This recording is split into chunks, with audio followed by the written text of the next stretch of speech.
Good afternoon, everyone. Good afternoon, ma'am. So my topic is all about swine equipment. So, what are the necessary equipment in piggery? So, my topic will be dealing about the necessary equipment if we are going to raise a swine. So, as a swine raiser, swine equipment will help us to save time and to minimize the death of our piglets. As a swine raiser, we have to provide a adequate and available equipment anytime in our swine operations. Our swine equipment should be durable and economical, and it is easy to clean and disinfect. So first is the breeding crate. So breeding crate is it is used when breeding a girl to a large boar or a large sow to a junior boar. So, the breeding crate should be constructed or to be durable enough to support the additional weight of a boar. The gut or sow in head is confined inside the crate before the boar is allowed to enter for mating. So, this equipment will allow the farmer to monitor the reproductive cycle of the sow. And of course, monitor po niya ang gestation cycle sa sow. So, bawal niya ang sa breeding crate. Next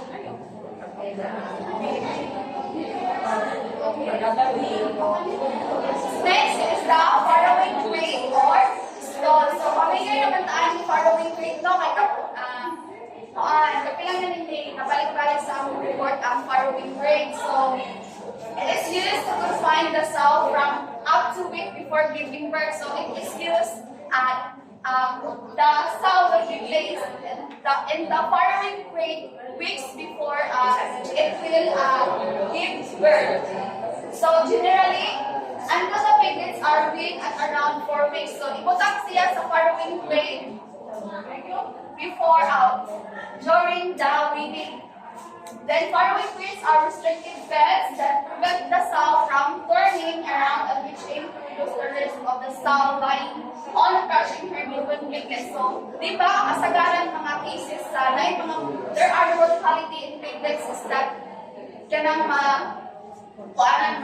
daganan siya sa iyang asas mama niya. So, the farrowing crate also prevents the sow from eating feeds given to piglets before weaning time. So, it will prevent also to the sow na iyang kanon ang feeds sa piglets. So, next is, there are two types of farrowing crate or stall. So, these are the detachable type and the permanent type. So, the detachable type is of course, katulang makuha-kuha na ang iyang crate. So, ang permanent type po is of course, is naka-attach siya sa ground. So, hindi siya matanggal.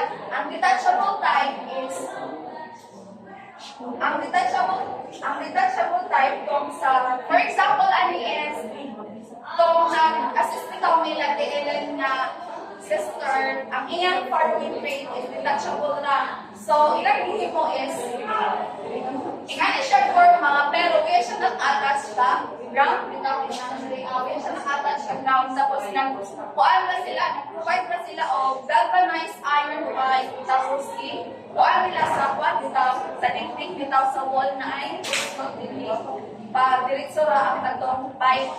Tapos mag-upit na rin mo siya mag-move if ever na gamitin na rin mo ang pen. So, mani ang permanent type of farrowing crate. So, this one is, makita na ito din kung isa nag-add na sa swine area, ingan ang ilang design sa farrowing crate nila. The next is the feed pumps and brooder. So, the piglets are we also need to provide them a head pumps and brooder to avoid hypothermia. So BB pigs can be comfortable by providing them with a brooder that has a 50 to 100 watt bulb. So, only atong kailangan pag plants and brooder. A 50 to 100 watt bulb, especially during rainy or cold days. So brooder and the heat lamp must be located on any side of the firing stall. So depende na sa inyo kung where you will be going to place the heat lamps and the brooder, as long as dili siya accessible sa south. And also make sure that it is not electrically grounded to avoid any injury or hazard to the sound. So, for example, nga nino is katong nag-assess me lang ni Ellen is that ang ilang browser is along the fence is nag-musgot sila sa wall, then nag-extend po sila sa room kibali sa likod. Tapos dito right ang suyod ang mga ang mga piglets. So next is the water system. So pressurized water system pipes extending to the long to the houses in the most desirable type. This will eliminate labor in fetching water. Of course, if we have in our area, if we provide a pressurized water system, hindi na ta kailangan magkabo-kabo if we are going to magkuanta sa mga tayo sa atong mga pigs. Because nagamit ko na tag-pressurized water. Then a constant pressure system is a piece of equipment that makes sure your water pressure always maintains a certain rate. Next is a minimum pressure of quiet please.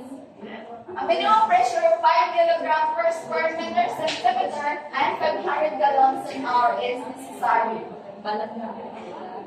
So next is the shipping rate. So this handy piece of equipment is ideal in shipping pigs. So, pero karon makita na daw na shipping rate that kabilyan na made from iron na. Kaya less expensive na po sila kaya dili sila dali makuha and durable sila. Durable sila. The next is the castration rack. This is a basic equipment used in castration. The pig is laid down with its back on the rack. So this is the castration rack. And based on my further research, karon na yung mga castration rack na sa may nursing. Okay, di tayo ang pigs. Diniatas siya sa gabilya or hindi na maatas siya. The next is the feed cart. So this equipment is used to transport feeds. It can accommodate 100 kilograms of feed. So this is the feed cart. This will help the feeds. It would matakatabang mo siya kasi while you are going to transport the feeds, dili siya ma-contaminate. So next is the self-feeders. So this one, it is already tackled by Ms. Lupina about the self-feeder. So for further information, self-feeder comes in various types, but the built-in concrete feeder is preferred. So of course, mas preferred siya na ito ang concrete no, kaya dili na tamad. Alinis-alinis and to avoid feed wastage. So a self-feeder should be designed and constructed so that feed wastage is minimized and the rate of the flow of feed can be regulated. So durability and ease should be also be taken in consideration. Make sure that it can hold sufficient feed to last for several days. Of course, if we are going to build a self-feeder, we have to ensure that it is durable and dali ra siya hinluan, and of course, it can hold feeds for several days. A good feeding trough should be constructed in such way that a pig cannot lie inside it. So, if magbuhat tayo tao feeding trough, dapat the pigs will not able to lie down inside it. So it should be strong, durable, and easy to feed. So cemented feeding trough should have circular bottoms a circular bottom through is easier to clean than a flat bottom one. So, dapat dahil if you're going to have a cemented feeding, dapat dahil naka-circular ang iyang form bitaw kay para dali na siya himluan, dali na makuha ang mga bugaw. So, kami nga mga feeding through, the automatic one, cemented, and the self-feeders. So next is the waterer. This will consume 2.0 to 2.5 pounds of water per kilogram of dry feed. So 2.5 pounds, it is equivalent to 1 liter.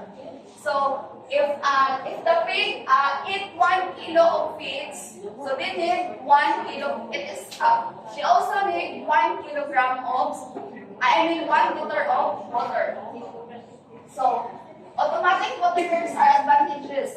If the nozzle type waterers are used, they must be placed 24 to 30 inches above the floor for sows and growing pigs.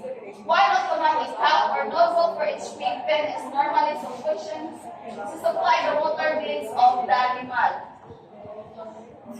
So, it is advisable or it is advantageous if we are going to use the automatic one, of course, kaya di naman ako hato o magka-inom-inom sa atong mga pigs. Then, water should not be placed beside the self-feeder or feeding through to keep the feeding area dry and clean.